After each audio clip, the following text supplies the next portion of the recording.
Fala galera, tudo bem? Aqui é o professor Bruno Garcia Redondo com mais um vídeo de processo civil aqui para o nosso canal. Não se esqueça de se inscrever no canal e deixar aquele curtir se você gostar do vídeo até o final. Vamos lá, tema da aula de hoje, continuidade de normas fundamentais, mas mais do que normas fundamentais, na verdade agora, princípios processuais. Claro que os princípios processuais que eu vou mencionar aqui, eles vêm previstos no CPC de forma expressa, mas não quer dizer que eles não sejam condicionais. Vários deles são desdobramentos, sim, de princípios expressamente condicionais ou garantias condicionais, e todos vão decorrer basicamente do contraditório, da ampla defesa e do devido processo legal. Vamos analisar então agora os últimos princípios processuais que têm previsão agora expressa no CPC e não mais na Constituição Federal. O primeiro importante princípio para ser analisado agora é o princípio chamado da boa-fé processual. E o princípio da boa-fé processual vem no artigo 5º do CPC, que assim fala: aquele que de qualquer forma participar do processo deve se comportar de acordo com a boa-fé. Algumas observações. Os autores ficam debatendo qual seria o fundamento constitucional da boa-fé. Claro que em um Estado democrático de direito você tem que ter um fundamento constitucional da boa-fé. Alguns falam que, por exemplo, decorreria do artigo 3º, inciso 1, o dever fundamental de solidariedade. Outros falam que estaria no 5º caput, dentro da isonomia, e a isonomia, equilíbrio, igualdade, resultaria dela a boa-fé. Outros falam o 5º 55, a garantia do contraditório. O contraditório exigiria um contraditório implicitamente em boa-fé. Alguns falam até que o devido processo, entre aspas, legal, lá do artigo 5º 54 da Constituição.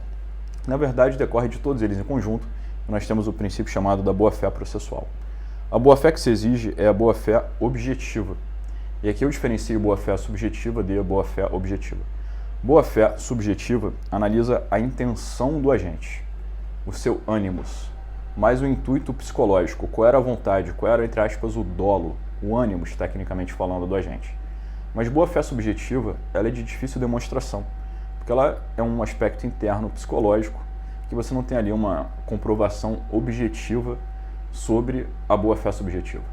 É por essa razão que tanto o direito civil quanto principalmente o processo civil preferem dizer que o que se exige é boa-fé objetiva e não boa-fé subjetiva. E a boa-fé objetiva é considerada uma regra de comportamento. O comportamento objetivamente considerado, independentemente da real intenção do ânimos do agente. Então, é uma regra de conduta, uma regra de comportamento. A gente analisa o comportamento sem olhar quem. Você não sabe se foi que gênero que a pessoa é, qual a religião dela, qual a idade, nem nada, o que ela estava pensando, o que se passava na cabeça. Você pensa lá, um ser humano pratica um ato assim. E no nosso exemplo, um ato processual. Esse ato está de acordo com a boa-fé ou não, analisando apenas a conduta, sem olhar para o agente e para a intenção psicológica subjetiva do agente.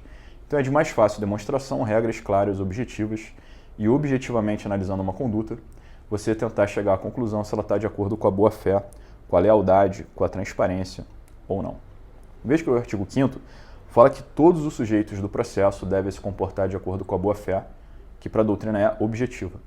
Todos os sujeitos do processo não se resumindo a autor e réu, mas autor, réu, terceiros intervenientes, terceiros que entram no processo, auxiliares da justiça, juiz, julgadores, perito, testemunhas, enfim, todos os sujeitos da relação processual têm que agir de acordo com a boa-fé objetiva. E aí a doutrina alemã, e aí quando a gente pensa em boa-fé, principalmente no processo civil, se importa um pouquinho das lições de direito estrangeiro, a doutrina alemã consegue destrinchar a boa-fé em vários aspectos. E o direito civil também brasileiro faz isso, né? Vários aspectos da boa-fé objetiva, costuma dividir em 4. A doutrina processual costuma dividir em vários aspectos da boa-fé. Em primeiro lugar, a boa-fé objetiva no processo civil levaria em conta uma proibição de criação dolosa de posições processuais. Proibição de alguém se colocar numa posição de vantagem indevida de forma dolosa. Segundo, seria uma proibição de abuso de poderes processuais. O sujeito até tem um poder processual, mas ele não pode exercê-lo de forma abusiva. Isso que ele lembra até o direito civil quando ele fala de abuso de direito, né? E é vedado, você até tem um direito, mas você não pode exercê-lo de forma abusiva. O STJ também reconhece a aplicação ao processo civil da chamada proibição de comportamento contraditório, que vem de um brocardo que fala assim: nemo potest venire contra factum próprio, vulgarmente abreviado como venire, né? Proibição ao venire contra factum próprio. Você não pode se aproveitar de um comportamento contraditório com algo que você mesmo tenha feito anteriormente.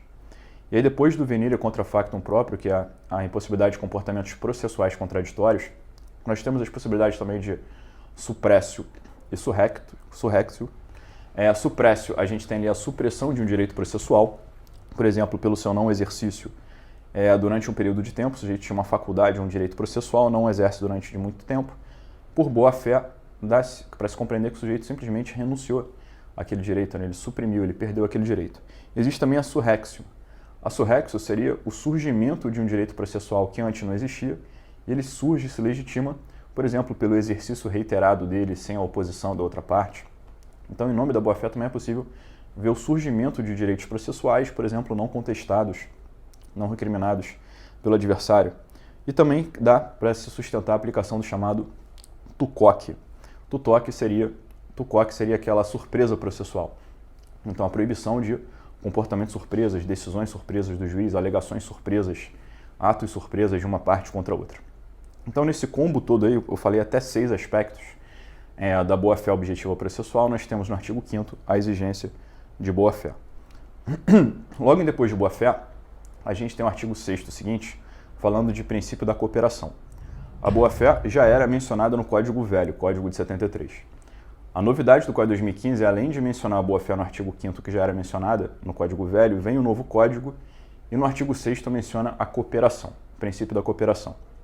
Muito difundido doutrinariamente, tema de vários livros, artigos, grandes estudos doutrinários antes do Código de 2015, falando que o princípio da cooperação ele era implícito e agora se transforma no Código de 2015 em princípio expresso processual.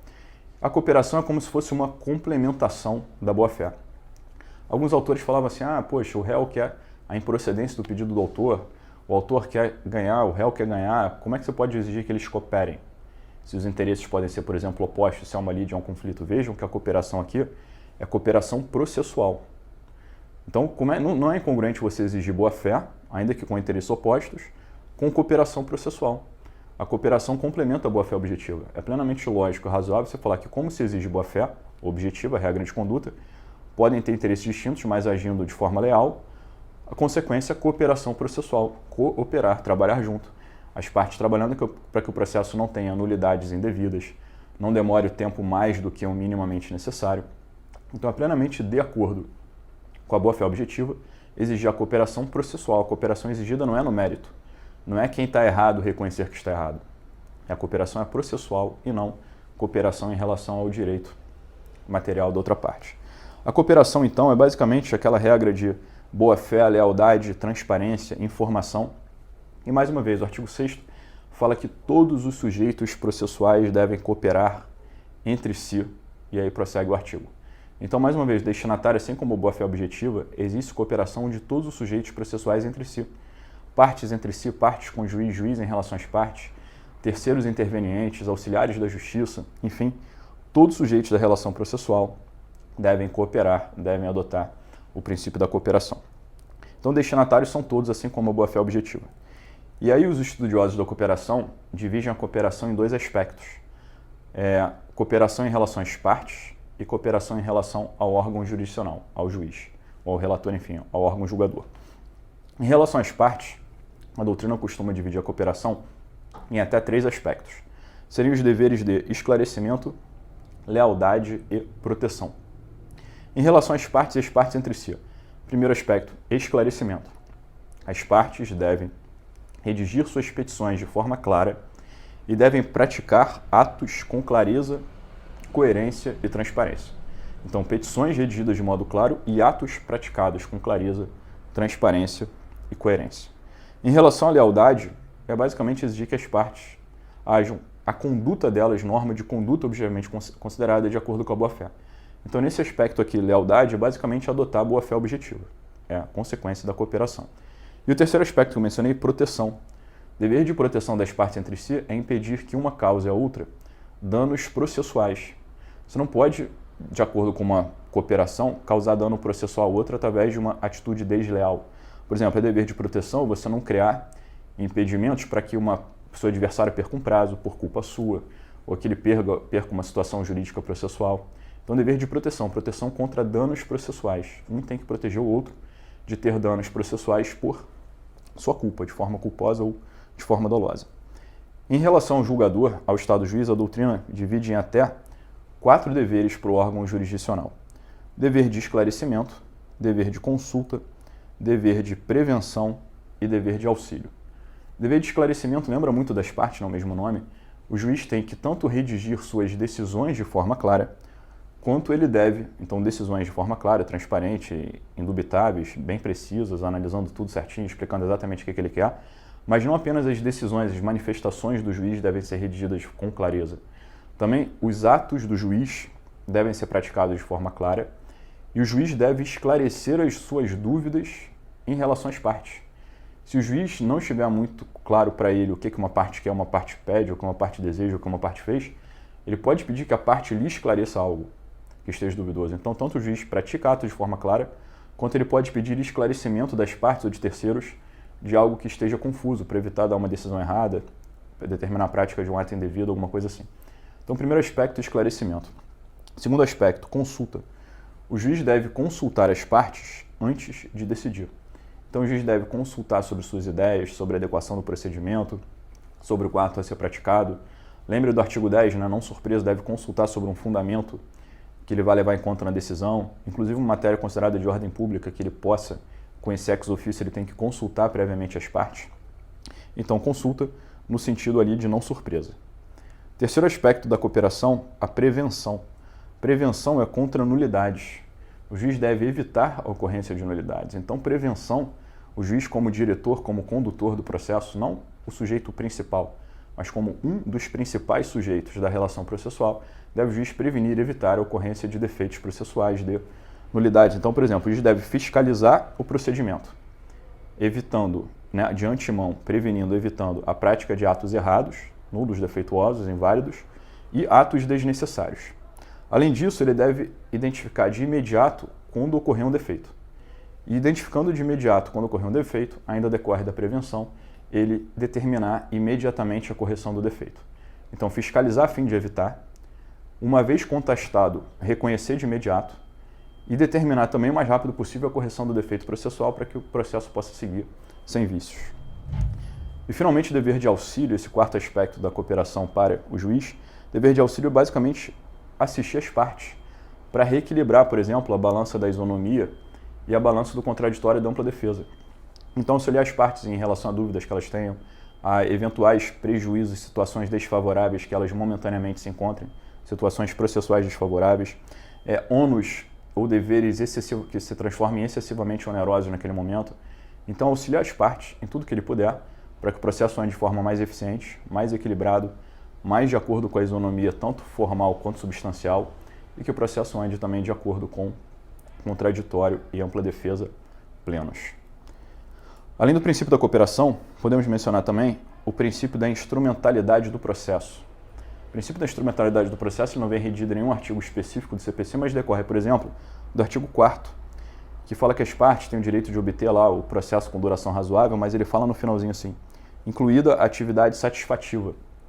A atividade satisfativa, aquela obtida no final na execução, que é o cumprimento da obrigação, demonstra que o objetivo do processo e o processo é satisfeito quando você tem a prestação cumprida, lá no finalzinho da execução. Então, a instrumentalidade do processo decorre daí, para a gente lembrar que o processo não é um fim em si mesmo. O processo é um mero instrumento de realizar o quê? O direito material. Então, a instrumentalidade do processo. O processo é muito importante, o processo tem requisitos formais claros, o processo tem regras, mas o processo não existe por si só. O processo não é um fim em si mesmo. Ainda que muito importante, o plano processual, ele busca atender a outro plano, o plano do ordenamento jurídico do direito material. Então, o processo é um instrumento que o Estado juiz dá, legalmente e legitimamente considerado, democraticamente considerado, para tutela jurisdicional, para tutelar, proteger direitos materiais através do processo. E o objetivo é proteger o direito material. O processo é o instrumento de proteção do direito material. E onde é que vem a proteção do direito material? Lá no artigo 4º. O processo só é razoavelmente satisfeito quando, com duração razoável, você tem até mesmo no finalzinho a proteção do direito material, a tutela satisfativa daquele direito. E seguindo essa linha de instrumentalidade do processo, a gente pode falar em mais um princípio aqui, chamado princípio da primazia da solução do mérito. O princípio da primazia da solução do mérito, primazia quer dizer preferência. Então, preferencialmente, os processos têm que ter decisões com resolução do mérito e não decisões sem resolução do mérito. O processo deve ter a sua decisão do mérito e a satisfação do mérito garantidas e evitar ao máximo que processos sejam extintos por problemas processuais, porque extinto por vícios processuais pode se repropor a ação. A gente vai ver, né, que sentenças terminativas que extinguem o processo em resolução do mérito extinguem o processo por um vício processual e, corrigido o defeito, o autor pode repropor a ação. Isso leva mais tempo, mais gasto de tempo, de energias, viola a duração razoável, viola a eficiência, viola a efetividade da tutela jurisdicional. Então vejam que, basicamente, o princípio da primazia da solução do mérito orienta que a gente tente corrigir o máximo possível de defeitos e superar defeitos processuais para que o processo possa continuar, não ser extinto, e continuar corretamente corrigido rumo à resolução do mérito e à satisfação do direito material. Esse princípio da primazia da solução do mérito, ele demonstra que a nulidade e a extinção devem ser a última ratio, a última razão. Reconhecer uma nulidade, por isso extinguir o processo, retroagir tudo, é a última opção. A ideia é você tentar corrigir de imediato os defeitos para que você não tenha que ir lá na frente retroagir o processo para corrigir uma nulidade. Então, por exemplo, os artigos 4º e 6º falam lá que a gente tem o direito de obter, em prazo razoável, a solução integral do mérito. Quando fala solução integral do mérito, mostra que o objetivo do processo é o mérito, decidir o direito material e satisfazê-lo. Então, o princípio da primazia, da preferência pela solução do mérito. O artigo 282, parágrafo 2º, fala que quando o juiz puder decidir o mérito em favor de quem seria beneficiado por um reconhecimento de uma nulidade, o juiz não deve reconhecer a nulidade e já deve julgar um mérito de favor favoravelmente àquela pessoa. Então vejam, tem uma nulidade que beneficiaria o réu, mas o juiz acha que no mérito o réu está certo.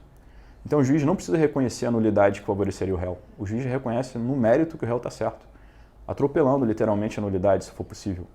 Então o 282, parágrafo 2º, é mais um artigo que tem como fundamento o princípio da primazia da solução do mérito. Artigo 317, antes de proferir decisão sem resolução de mérito, o juiz deve conceder à parte oportunidade para corrigir o defeito. Então, tem um defeito processual, antes de extinguir, dá a chance dele ser corrigido, artigo 317, para que o processo possa continuar caminhando rumo à resolução do mérito. E, finalmente, artigo 488, sempre que possível, o juiz resolverá o mérito, sempre que a decisão for favorável à parte a quem aproveitaria a nulidade. Então, de novo, 488, mais uma vez, vai no sentido de que o juiz deve decidir o mérito em favor de quem seria beneficiado por reconhecimento de uma nulidade. Mais um princípio importante, princípio da proporcionalidade. Proporcionalidade é considerado um princípio constitucional implícito, mas no CPC novo ele vem como um princípio processual expresso. E proporcionalidade ou razoabilidade, vem no artigo 8º, como orientadores da atuação do juiz. E aí a gente tem lá o artigo 8º falando que o juiz deve observar, e claro, as partes também, a proporcionalidade e a razoabilidade. Basicamente, proporcionalidade no direito processual civil, existem vários estudiosos, tanto do direito constitucional, direito administrativo, de teoria geral do direito, sobre proporcionalidade, mas aplicada para o processo civil, a gente divide a proporcionalidade e razoabilidade em até 3 aspectos. ANP, adequação, necessidade ou proporcionalidade em sentido estrito. Adequação seria basicamente a compatibilidade entre meios e fins. Então, adequação, você analisa o meio, analisa se ele é idôneo, em tese, a alcançar a finalidade. Então, sendo um meio idôneo a alcançar a finalidade, você tem lá a primeira peneira da proporcionalidade como atendida, a adequação. Necessidade, a gente tem aqui uma comparação entre a menor restrição possível de direitos, ou o meio menos oneroso, o meio mais suave.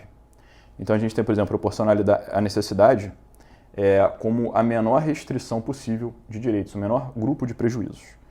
E, finalmente, proporcionalidade, a gente confronta ali, ponderando entre meios e fins e, através do segundo critério, N, necessidade, a gente vê se, no final das contas, o saldo é positivo ou não. Então, você vendo se o meio, relação entre meios e fins, é um meio adequado. Segundo, necessidade, menor restrição possível a direitos. E proporcionalidade, em sentido estrito, benefícios maiores, muito maiores do que prejuízos, e o prejuízo quase não existe no caso concreto, ele é ínfimo, você confirma lá o terceiro aspecto, a proporcionalidade em sentido estrito. Alguns falam que decorre do direito norte-americano, outros falam que decorre do direito alemão. Há uma briga sobre se o correto seria proporcionalidade ou razoabilidade. se eles seriam sinônimos ou seriam complementares. Aqui a gente não precisa entrar nessa distinção.